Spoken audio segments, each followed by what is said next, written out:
If you go to the gym and you work out and you come back and you look in the mirror, you will see nothing. And if you go to the gym the next day and you come back and you look in the mirror, you will see nothing, right? So clearly there's no results, can't be measured, it must not be effective. So we quit, right? Or if you fundamentally believe that this is the right course of action and you stick with it, like in a relationship, I bought her flowers and I wished her happy birthday, and she doesn't love me. Clearly I'll give up. You know, that's not what happens. If you believe there's something there, you commit yourself to an act of service. You commit yourself to the regime, the exercise. You can screw it up. You can eat chocolate cake one day. You can skip a day or two. You know, it allows for that. But if you stick with it consistently, I'm not exactly sure what day, but I know you'll start getting into shape. I know it. And the same with the relationship. It's not about the events. It's not about intensity. It's about consistency, right? You go to the dentist twice a year, your teeth will fall out. You have to brush your teeth every day for 2 minutes.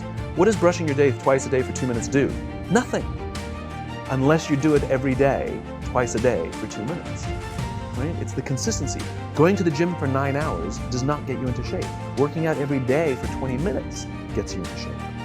So the problem is we treat leadership with intensity. Those things are like going to the dentist. They're very important. They're good for reminding us or getting us back on track, learning new lessons. But it's the daily practice of all the monotonous, little, boring things like brushing your teeth that matter the most. There's no event. There's no thing I can tell you have to do that your people will trust you. It just doesn't work that way.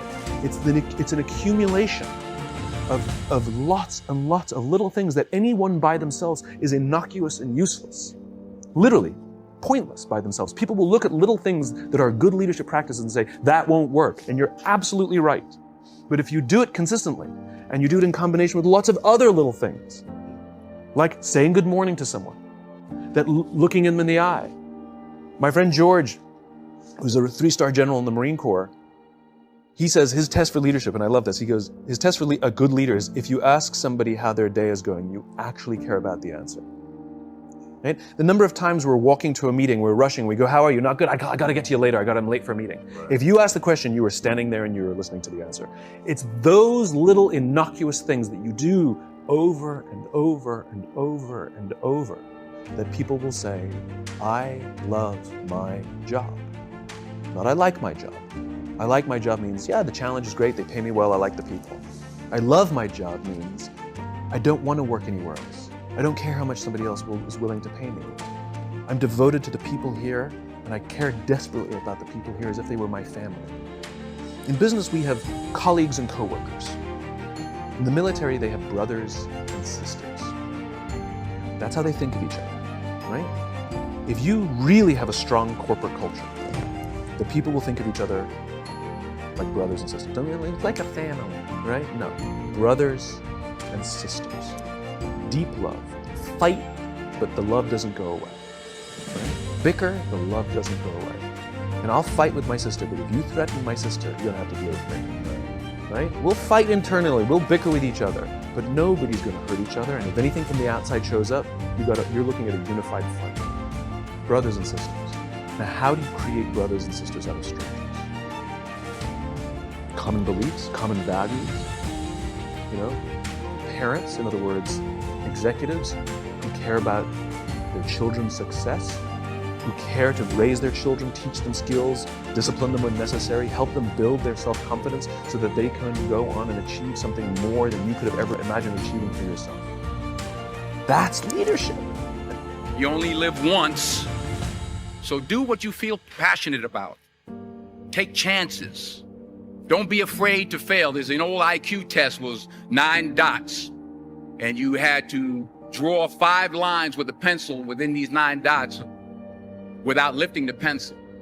The only way to do it was to go outside the box. So don't be afraid to go outside the box. Don't be afraid to think outside the box. Don't be afraid to fail big, to dream big. But remember, dreams without goals are just dreams, and they ultimately fuel disappointment. So have dreams, but have goals. Life goals, yearly goals, monthly goals, daily goals.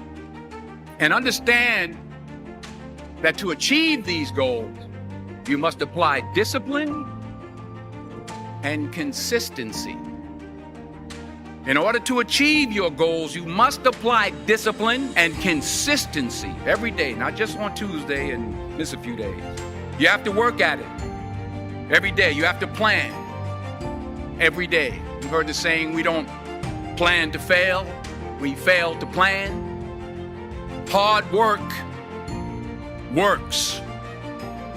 Working really hard is what successful people do.